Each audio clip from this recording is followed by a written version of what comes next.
오늘은 베드로전서 4장 12절부터 19절 말씀을 가지고 고난의 열매라는 제목으로 하나님 말씀 생각하겠습니다. 제가 지난 주간에 이제 비가 여러 번 왔었죠. 그래서 비가 올 때마다 신발이 젖어서 걷는데 힘들고 또 웬만하면 걷지 않으려고 하는 것 때문에 제가 장화를 만 얼마를 주고 샀습니다. 그런데 비가 오는 날 장화를 신고 나가면 참 자유롭게 어디든지 왔다 갔다 할 수 있습니다. 한강변을 걸을 때 그 강변도로의 도로가 지붕이 되어져서 이렇게 막아주지만 또 곳곳에 물이 이렇게 넘치고 해서 신경을 많이 써야 되는데 장화를 신으면 전혀 그것과 상관없이 장화 하나 때문에 그 비를 오에도 불구하고 자신감 있게 걸어갈 수 있는 것을 봤습니다. 자, 우리의 삶에 찾아오는 수많은 어려움들, 그러나 우리에게는 하나님의 사랑이 있고 하나님의 지혜가 있고 우리 예수님의 은혜가 있고 우리 예수님의 부활의 능력이 있고 또 성령님의 인도하심이 있기 때문에 우리는 삼일째 하나님을 의지하면서 담대하게 이 세상을 살아갈 수 있습니다. 담대함으로 늘 승리하시는 복이 있기를 바랍니다. 오늘 베드로전서 4장 12절부터 19절 말씀을 통해서 우리에게 주시는 하나님 메시지는 무엇일까 했을 때 고난의 열매는 영광이다 하는 것이 주제가 되겠습니다. 하나님께서는 베드로 사도를 통해서 지금 현재 고난을 당하고 있고 앞으로 더 큰 고난이 올 텐데 이 모든 것들이 결국은 무엇을 만들어내기 위한 과정이냐면 영광을 만들어내기 위한 과정이다.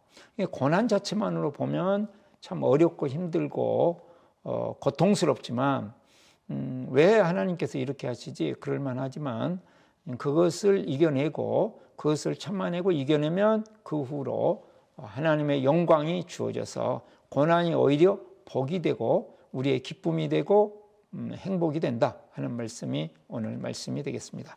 자, 먼저 그러면 12절 말씀 보겠습니다. 사랑하는 자들아 했습니다. 지금 고난을 당하고 있는 이들에게 하나님께서 사랑하는 자들이다. 사랑을 받고 있기 때문에 지금 고난을 받고 있다. 이 말씀을 하고 있는 것입니다. 하나님의 사랑을 받고 있다 하는 것을 의심하지 말아라 이런 말씀이겠죠. 사람들은 내가 예상치 못했거나 내가 생각보다 더 강한 고난과 손해와 어려움이 오면 하나님께서 나를 정말로 사랑하시는가 하고 의심하게 되어 있습니다. 의심하지 말고 하나님께서 사랑하셔서 우리에게 주시는 것들이 있다. 너희를 연단하려고 하는 불시험을 이상한 일을 당하는 같이 이상히 여기지 말고 그랬습니다. 그래서 불시험, 이제 그냥 시험도 아니고 불시험 그랬습니다. 이게 뭡니까? 강렬한 시련, 참 감당하기 어려울 정도로 생각되어지는 어려움, 고통, 고난, 인생길에 어마어마한 험난한 험산 줄령 이런 것들을 말씀하는 거죠. 왜 내게 이런 일이 벌어지냐? 이런 일이 왜 내 인생에 펼쳐지냐?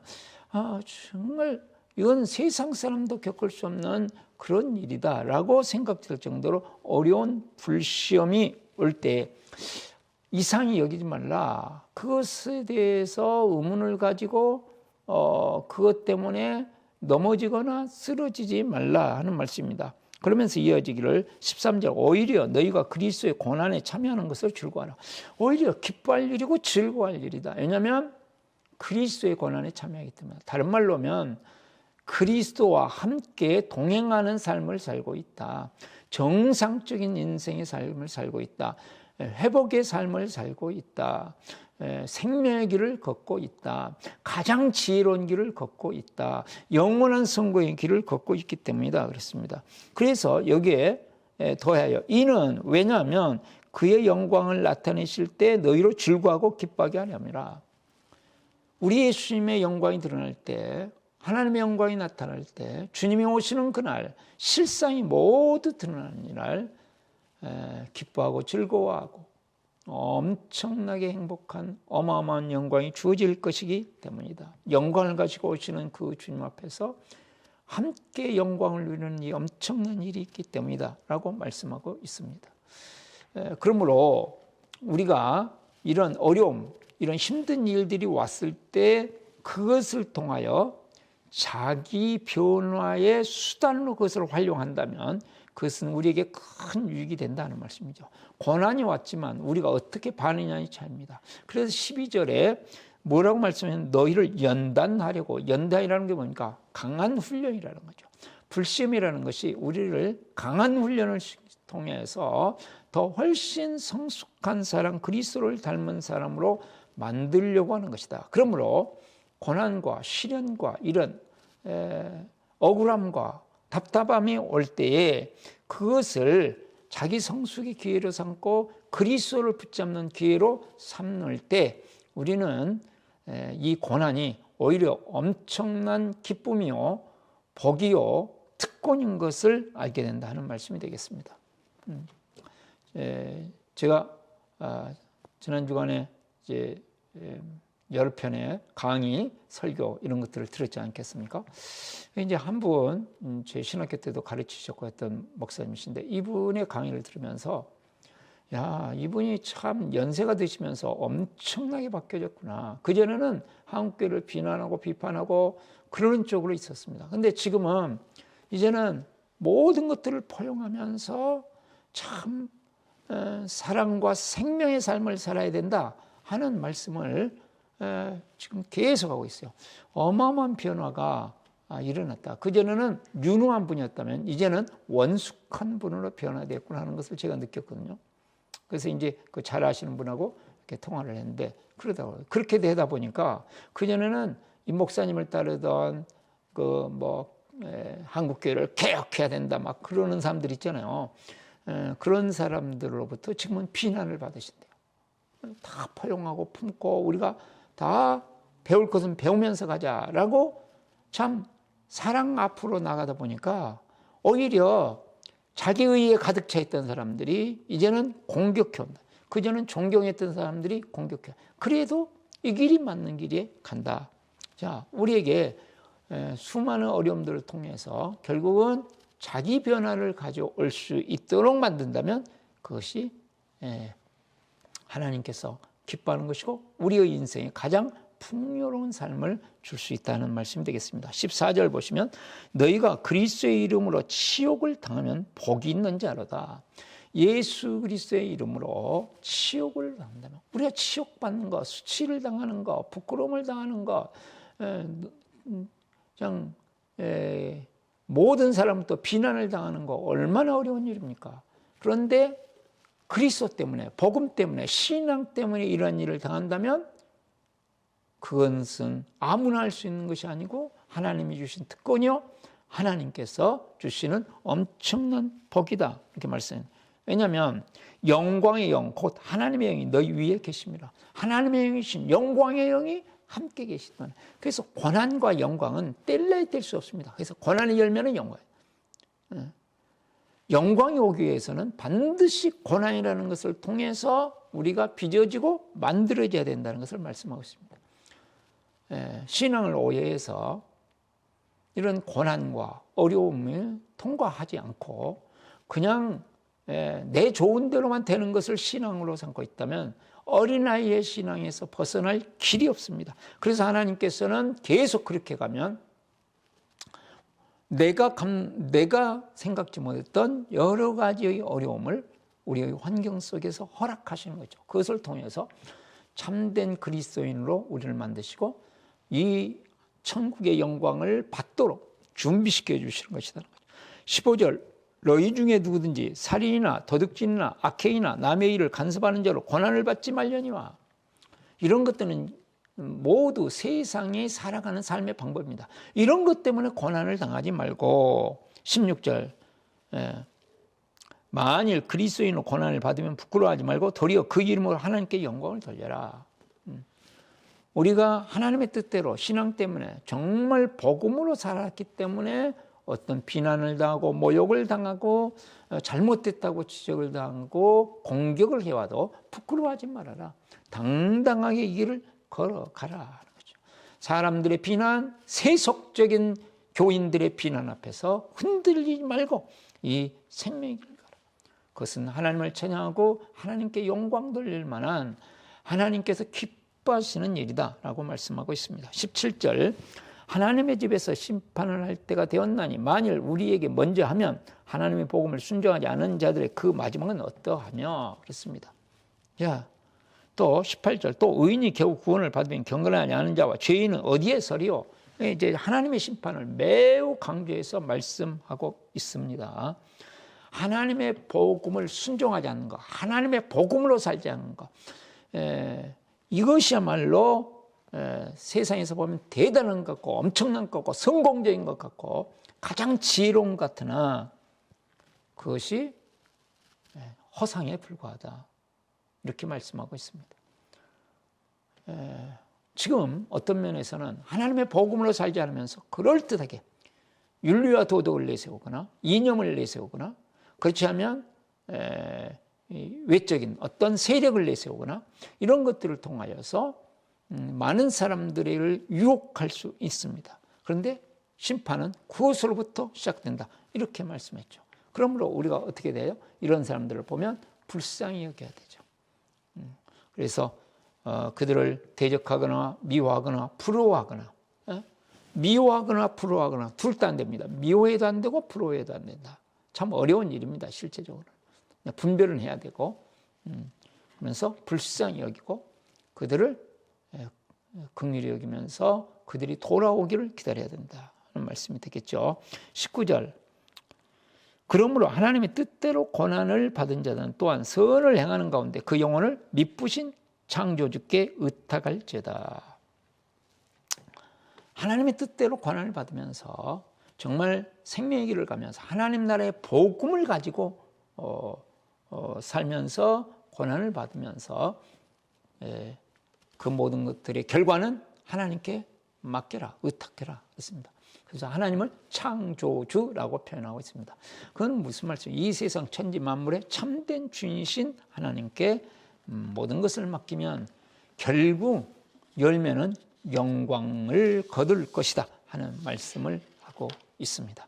지금 끊임없이 계속 강조하는 것은 고난을 통과하고 고난을 피하지 말고 고난을 통과하면서 참된 생명의 길을 걸어가라.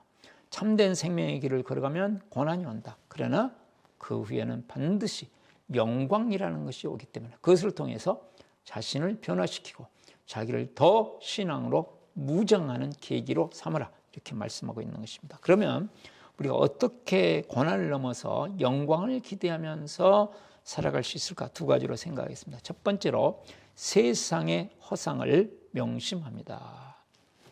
예, 지금 15절, 16절, 17절, 18절 계속 나오는 것이죠. 자, 그리스도 없는 세상의 허상, 찬란하고 대단하고 놀라운 것 같으나 아무것도 아니다. 또한 그것이 어디에 들어옵니까? 교회 안에 들어와서 매우 세속적인데 그럴듯하게, 율법주의적인데 그럴듯하게 무장된 것, 그런 위장된 것들에 속지 말아라. 구약 성경에 보면 가인과 아벨, 가인, 또 롯, 에서 다 대단했습니다. 사울, 뭐 놀라운 것 같습니다. 그러나 그런 것들은 허상에 불과했다. 나중에 보면 전부 허물어지고 멸망하고 없어질 것. 수많은 거짓 선지자들, 이들은 부를 누리기도 하고 이들은 명성을 얻기도 했습니다. 그러나 하나님으로부터는 버림을 받고 말죠. 이런 세상적인 것들, 세속적인 것들 아무것도 아니다. 대표적인 인물이 가룟유다. 세상적인 세속적인 어떤 것들을 얻기 위하여 나갔지만 그것을 얻지 못할 때 예수님을 팔아먹죠. 제자들도 하나님의 나라를 오해해서 이 세상이 어떤 것들인 줄 알았습니다. 그러나 보이지 않는 영적인 하나님의 나라, 참된 하나님의 나라를 이루는데 나아가라. 그래서 하나님 나라는 하나님 나라의 복음으로 이루어집니다. 그래서 안 믿는 영혼이 구원을 얻고 믿은 사람들이 그리스도로 하나 되어지고 그리스도를 닮아가고 그 사람들이 공동체를 이뤄서 세상에 복음의 영향력을 계속 끼치는 삶, 세상의 것들은 얼마나 허상인가 하는 것들을 알아야 된다. 이게 지금 베드로전서 전체 끊임없이 그런 것입니다. 그러면 세상 사람들로부터 어려움을 당하고 고난을 당합니다. 그러나 그것을 기뻐하라. 왜냐하면 앞으로 다가올 영광 때문이다. 제가 지난 주간에 목사님들, 사모님들 모임 있어서 거기에 참여를 했습니다. 그리고 삶을 나누는데 어떤 작은 교회 사모님이 참 많이 바뀌셨어. 이렇게 주간에는 다른 사람들을 섬기면서 경제적인 생활 때문에 가서 직장 생활을 해야 되니까 아주 어렵고 힘들고 그것이 계속 되니까 이제 지치고 그래서 참 남편에 대해서 원망하는 마음도 있고 이제 사모의 역할도 좀 막 힘들어지고 계속 이렇게 살아야 되는가 발전은 없고 그래서 한계를 느꼈었는데 참 교회에 큰 어려움이 왔습니다. 너무 큰 어려움 때문에 기도하면서 오히려 이제는 무장되어지고 남편이 하는 일이 보통 영광스럽고 복된 일이 아니로구나. 그래서 내가 정말 돕는 배필이 되어 동력자가 되어야 되겠다는 마음을 굳건히 먹었다. 자, 어려움이 왔습니다. 큰 어려움이 왔지만 이 어려움을 통하여 내가 어떻게 살아야 될 것인가를 정확하게 알았죠. 세상적인 것이 혹시 좀 부족하다 할지라도 정말로 본질적으로 붙잡아야 될 것이 무엇인가를 아는 삶. 이 삶으로 나가야 된다 하는 말씀이 되겠습니다. 두 번째로 하나님께서 주실 영광을 묵상합니다. 이제 12절부터 14절에 있는 말씀인데 하나님께서 주실 영광 그것을 계속 묵상하는 것입니다. 우리가 히브리서 11장을 보면 믿음의 사람들이 납니다. 믿음의 사람들은 히브리서 11장 6절 하나님이 계신 것과 하나님은 자기를 찾는 데 상 주시는 분이심을 믿어야 된다. 하나님은 하나님의 뜻대로 사는 사람들에게 반드시 상을 주신다는 것을 믿어야 우리의 믿음의 중요한 요소입니다. 그래서 보면 이 세상에서 우리가 성공적인 삶을 산 믿음의 사람들도 있어요. 그러나 그렇지 못한 사람들도 계속 나옵니다. 일반적으로 봐서 성공적이냐 성공적이지 않냐가 중요한 게 아닙니다. 그 믿음의 사람들이 가지고 있던 특징 중에 하나는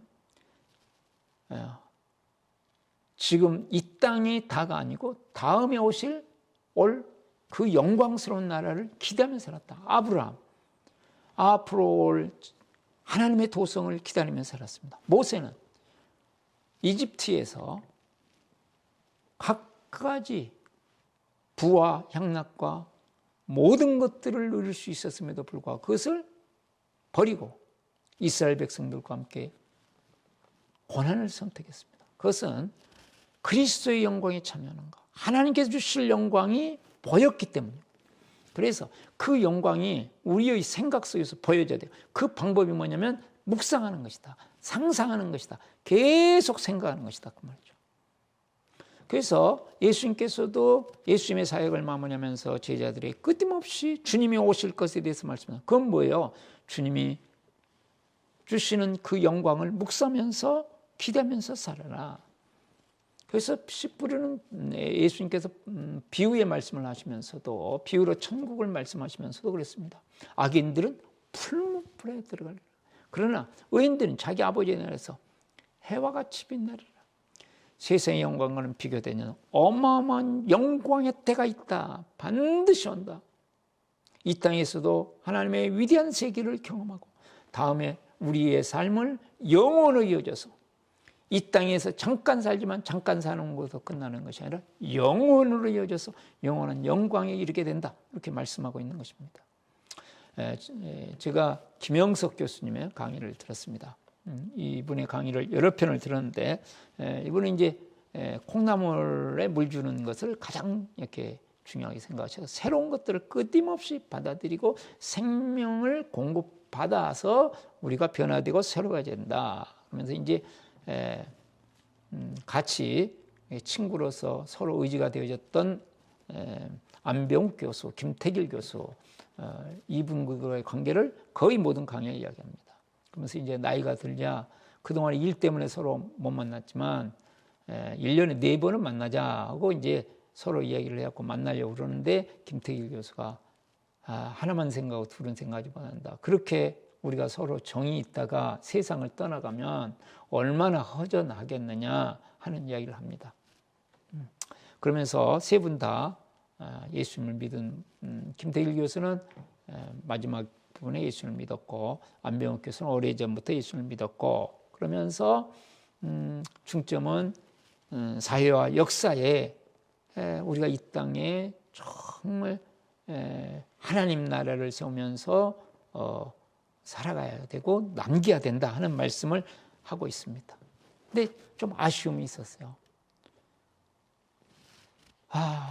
나이가 들어가면 들어갈수록 천국의 영광에 대한 기대가 충만하다면 그 메시지에 그것이 나왔으면 얼마나 좋을까.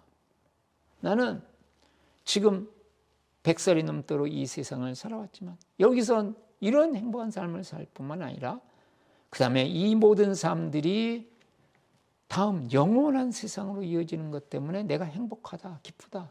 내 삶에 일을 많이 하고 끝까지 많은 사람들에게 도움을 주고 이거 얼마나 중요합니까? 좋습니다. 그러한 것과 함께 그 모든 사람들이 영원으로 이어지고 저 빛나는 영원한 영광이 내 눈앞에 더 확실해진다.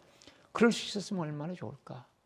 우리가 김영석 교수님처럼 그렇게 훌륭한 지식인이 되거나 사회에 영향력이 줄 수 있는 사람은 아니지만 우리는 이 땅에 사는 동안에 우리의 작은 삶을 통해 내 가족들에게 선한 영향을 계속 끼치면서 복음의 영향을 끼치면서 하나님의 복음의 영향을 끼치면서 내 주위에 있는 사람들에게 내가 조금씩 그 영향을 끼치면서 정말로 하늘의 복이 하늘의 영광이 내 가슴에 있는 것을 보여주면서 그래야 세상이 저 사람들은 어떻게 저렇게 살 수 있을까 그러죠. 그러면서 하나님의 영광을 드러내면서 살 수 있다면 얼마나 좋겠습니까?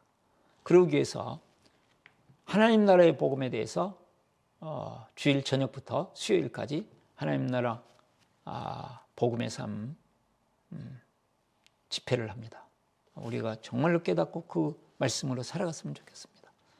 저는 하나님 나라의 복음에 저의 인생의 모든 설계도를 거기에다가 맞춰서 그리고 있습니다.